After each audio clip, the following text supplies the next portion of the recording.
Telugu Titans qualifier 2 లో ఓడిపోయింది. నిజంగా ఇదైతే చాలా బాధాకరం. కానీ ఒక్కటి గుర్తుపెట్టుకోండి, తెలుగు టైటన్స్ ఎన్నో సంవత్సరాల నుంచి పోరాడుతూ ఉంది, కానీ ఎప్పుడు కానీ ప్లే ఆఫ్ లో క్వాలిఫై కాలేదు. 9 ఇయర్స్ పట్టింది ప్లే ఆఫ్ కి క్వాలిఫై కావడానికి. భరత్ కూడా నిజంగా నువ్వు నిరుత్సాహపడాల్సిన అవసరమే లేదు. ఎందుకనంటే నువ్వు గెలిచింది తెలుగొల్ల మనసులు.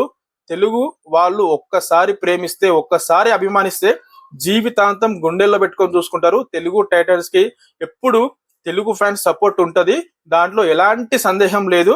అండ్ ఈసారి ప్లే ఆఫ్ 2 లో మనం ఓడిపోవచ్చు, కానీ నెక్స్ట్ టైం మాత్రం ఖచ్చితంగా తెలుగు టైటన్స్ కప్పు కొట్టబోతుంది. అండ్ భరత్ కూడా ఏం ప్లేయర్ భయ్యా, నాకు అర్థం కాదు, కానీ పిచ్చి లేపడేసిండు. కానీ ఎక్కడ మిస్ అయింది, ఎక్కడ మిస్టేక్ చేసారు మనోళ్ళు అంటే ఓన్లీ డిఫెన్స్ లోనే. అండ్ అందరూ చాలా మంది కూడా అంటారు ఏంటంటే అజిత్ పవర్ వల్లనే మ్యాచ్ ఓడిపోయిందని చెప్పేసి అందరు అంటున్నారు.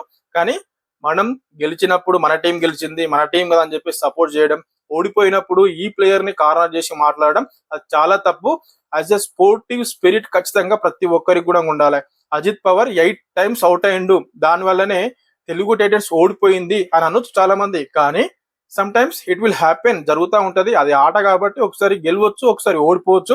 కంటిన్యూగా గెలుస్తూనే ఉన్నాం, కానీ ప్లే ఆఫ్ 2 లో ఓడిపోయినాం. ఇక్కడ మాత్రం గెలుచుంటే ఖచ్చితంగా ఫైనల్ అయితే చూస్తుంటే, కానీ ఏం చేస్తాం, అది జరగలేదు.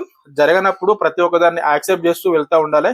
అండ్ నెక్స్ట్ టైం అయితే ఖచ్చితంగా తెలుగు టైటన్స్ కప్పు కొట్టాలి.